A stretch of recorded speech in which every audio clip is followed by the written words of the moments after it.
penyelenggaraan pendidikan Indonesia 2 tahun terakhir berubah sangat drastis, bahkan boleh saya katakan dramatis. Dari belajar tatap muka ke belajar tatap maya atau online learning.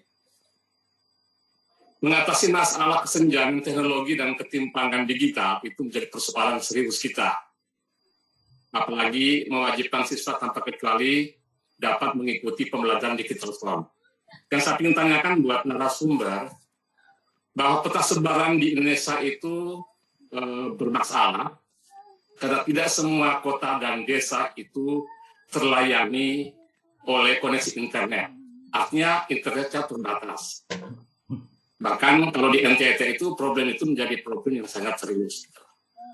Kita mohon advokasi dari Pak Indra dan Pak Obed itu, gimana kita kasih pembelajaran yang tadi dibayangkan kepada masyarakat yang koneksi internetnya terbatas. Itu saja, makasih banyak. Saya kembali. Oke, terima kasih Pak. Saya kumpul lagi Pak Indra ya. Ini dari SMK Ma'arif ini, Temon. Ya. Suladi, Pak Suladi, monggo Pak Suladi. Oke, terima kasih. Assalamualaikum warahmatullahi wabarakatuh. Singkat aja Pak ya. Ya. Iya Pak. Iya. Oke, pertanyaannya gini Pak. Ini kan kebetulan kami sudah memakai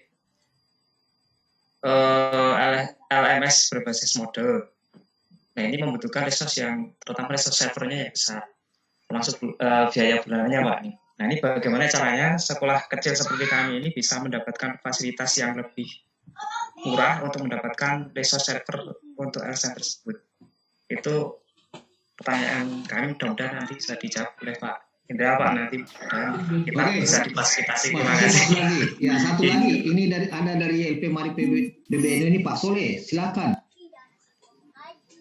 Singkat aja Pak, singkat ya.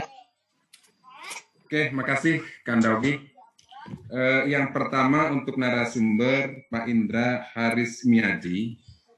Gini Pak, sekarang tuh memang sesuai dengan Mas Nadiem, merdeka belajar. Tapi sisi yang lain kita juga punya kalender akademik. Oleh karenanya tadi apa yang disampaikan oleh Pak Kris tentang tidak perlu adanya jadwal, bagaimana untuk mensiasatinya. Sementara sisi yang lain kita juga tadi mengejar tentang pembiasaan dan karakter. Itu yang pertama. Yang kedua, pada dasarnya pembelajaran PJJ ini juga kan hanya beralih dari konvensional kepada digital. Sisi yang lain, mindsetnya sampai hari ini, ketika berubah ke digital juga, guru masih disibukkan, mulai dari persiapan, menyiapkan, dan lain sebagainya. Tidak beda jauh dengan konvensional ketika masih mengoreksi. Nah, oleh karenanya, kira-kira bagaimana merubah mindset itu kepada pendidik atau pembelajar untuk bisa cepat dengan tepat mentransformasi digital ini tanpa selalu membandingkan dengan konvensional. Apalagi mindset kita masih seperti itu. Terima kasih. Ya, makasih Pak Soleh. Saya kira cukup 3 atau ada yang lain satu lagi. Silakan Resen. Yang Resen ini salah satunya karena waktu kita. Dari Pak Mardi, Jember. Pak Mardi, Jember atau Jember. Ya ini Pak Mardi Jember. Ada Pak. Assalamualaikum warahmatullahi wabarakatuh. Dari SDNO Wonosari, Kecamatan Buker, Kabupaten Jember, terkait dengan paling enggak dari Ma'arif pusat khususnya, ini di daerah ini khususnya sangat sulit kita belajar. Karena apa? Karena mungkin SDM dari masyarakat sangat rendah sekali. Sehingga kalau misalnya tidak ada arahan dari cabang Ma'arif di masing-masing daerah untuk bagaimana sosialisasi digital ini semasif mungkin gitu. Jadi kalau kita misalnya mengundang wali murid khususnya untuk belajar digital, alangkah sulitnya kalau di desa. Ini yang jadi kendala. Bukan masalah internetnya, tapi mereka. Jadi kemampuan ekonomi dan lain sebagainya, ini yang menjadi kendala. Saya pikir itu menjadi tanggung jawab bersama. Terima kasih. Oke, makasih. Saya tambah satu lagi, Ibu Jauhar. Langsung Bu Jauhar. Ini tadi Ibu Jauhar. Izin tanya Pak. Ya, langsung singkat ya padat. Ya, cara bergabung dengan Microsoft Teams di satu institusi itu bagaimana Pak? Itu saja. Terima kasih. Oke, terima kasih. Terkait Ibu Johar ini terkait dengan Microsoft. Mohon maaf yang lain yang sudah resen, saya tidak beri waktu karena waktu kita singkat. Saya yakin betul teman-teman di Jakarta juga masih banyak yang belum salat asar ini. Karena itu Pak Indra, Pak Obet dan Pak Riko, monggo diberi ruang waktu untuk menyampaikan tanggapan dari 4 peserta tadi. Langsung Pak Indra, Pak Obet. Oke, singkat saja kalau dari saya, seperti saya katakan tadi, kondisi Indonesia memang belum siap semua dari sisi infrastruktur, ya kan? Tetapi bukan berarti kita punya mindset hanya melihat apa yang ada sekarang. Gampangnya gini Pak, logikanya. Tadi Bapak mengatakan dari daerah misalnya di NTT kan gitu. Sekarang kalau misalnya peserta didik muridnya Bapak itu kemudian melamar kerja ke Microsoft atau ke Acer, nih kebetulan ada orang Microsoft, ada orang Acer nih kan gitu. Bisa nggak mereka itu kemudian mengatakan, Pak Obert, Pak Riko, mohon maaf ya saya nggak bisa komputer, saya nggak bisa internet, karena saya dari NTT, tempat saya susah internet. Apakah kemudian Microsoft atau Acer mengatakan, oh iya nggak apa-apa deh, karena kamu dari daerah yang susah, akan saya rekrut saja. Atau mereka berpandangannya, kami nggak peduli, mau dari NTT, mau dari Jakarta, mau dari Singapura, mau dari Australia, kalau mau kerja di tempat kami, harus punya kemampuan ini, dan ini. Dan salah satunya tentunya pasti kemampuan digital. Ya kan? Itu nggak bisa ditawar lagi kan. Jadi, yang justru penting buat kita, bukan kita menyerah pada keadaan sekarang, tapi bagaimana kita justru berpikir untuk membuat perubahan itu. Ya kan? Bagaimana kita membuat supaya tadi kita secara institusi kan lebih bagus lagi kalau kita bicara institusi ma'arif secara keseluruhan, bergotong royong untuk kita bisa bagaimana kita punya infrastruktur yang baik, punya infrastruktur yang baik, punya infokultur yang baik, dan itu dilakukan secara kolektif, secara bersamaan. Jadi gampangnya gini lah, kalau kita bicara ma'arif secara keseluruhan, kemudian kita negonya ke Telkom, negonya ke Acer, kan gitu. Itu pasti akan lebih dengar daripada hanya cuman satu sekolah, apalagi sekolahnya kecil, kan gitu. Apalagi kalau nanti ada organisasi lain, lembaga pendidikan lain yang mau bergabung, kan begitu. Justru di situ kita bicaranya ke sana. Jadi bagaimana kita memang gotong royong untuk menciptakan model pembelajaran yang bermakna, kan begitu. Jadi harus dimulai dari mindset-nya. Kita dorong terus supaya terjadi perbaikan-perbaikan, kan begitu. Nah kemudian tadi yang dengan saya apalagi ya pertanyaannya? Kan tadi ke Pak. Tadi hanya terkait dengan itu aja Pak Indra, masalah jaringan di daerah bermasalah di lingkungan satuan pendidikan ma'arif ini. Nah itu menjadi tantangan betul di dalam hal digitalisasi pembelajaran. Betul. Nah satu hal yang menarik, data dari Kominfo ini kan kebetulan menterinya orang NTT ini kan gitu. Beliau tuh selalu mengatakan yang punya HP di Indonesia itu 320 juta orang. Sedangkan penduduk kita cuma 270 juta, tapi yang punya HP 320 juta orang kan. Berarti kan sebetulnya lebih dari penduduk kita sudah punya HP semua nih kan. Nah, tapi mungkin belum dimanfaatkan untuk produktif, lebih mungkin banyak hiburannya. Mungkin itu dari saya serahkan ke Pak Obert dan Pak Riko untuk menjawab pertanyaannya. Ya.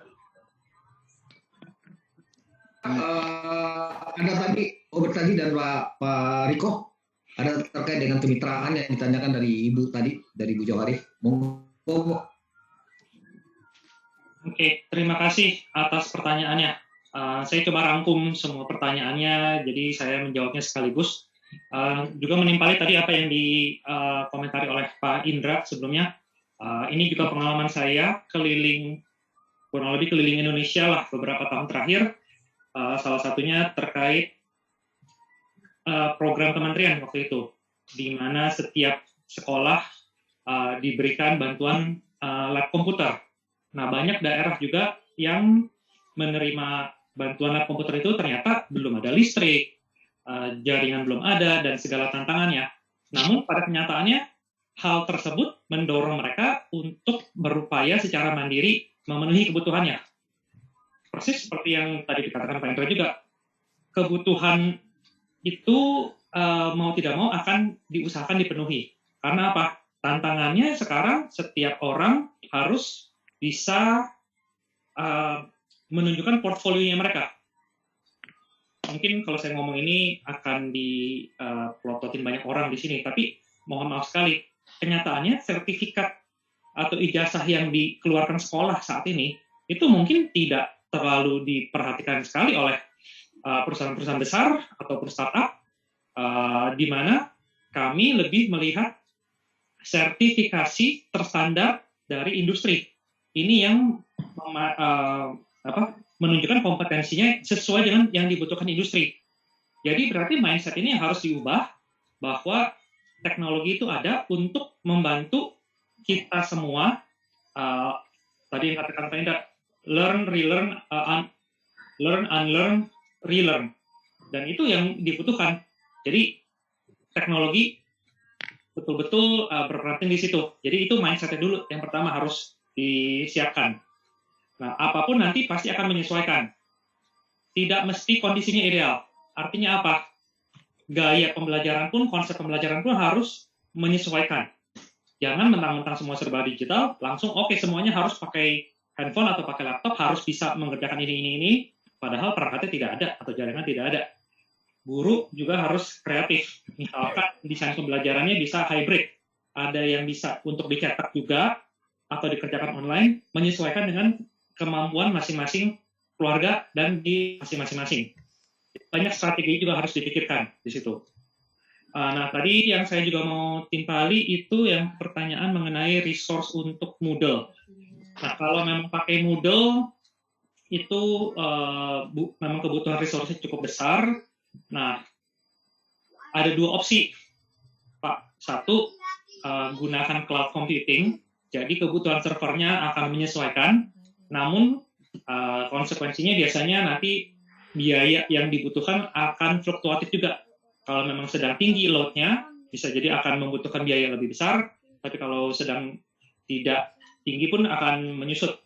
Nah, namun itu harus siap setiap saat.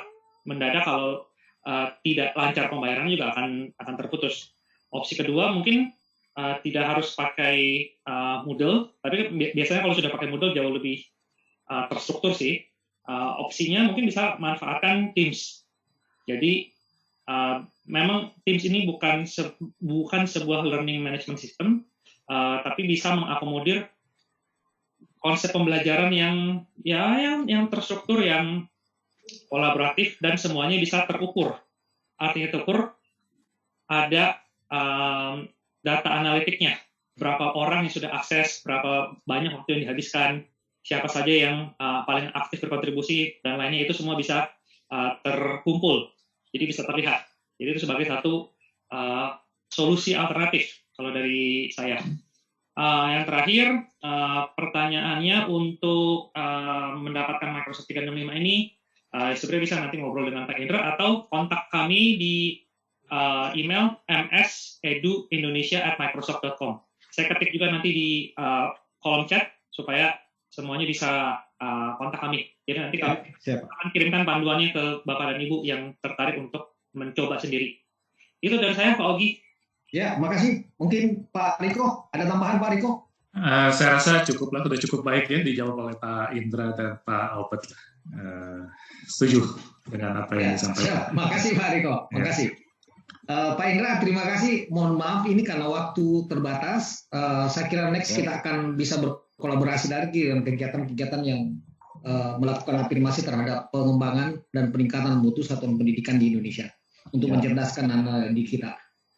Selanjutnya, sebelum kita beranjak ke yang lain, saya mintakan closing statement dari Pak Kiai Arifin Junaidi, kalau masih di room, Pak Yai, sebelum masuk ke acara selanjutnya. Pak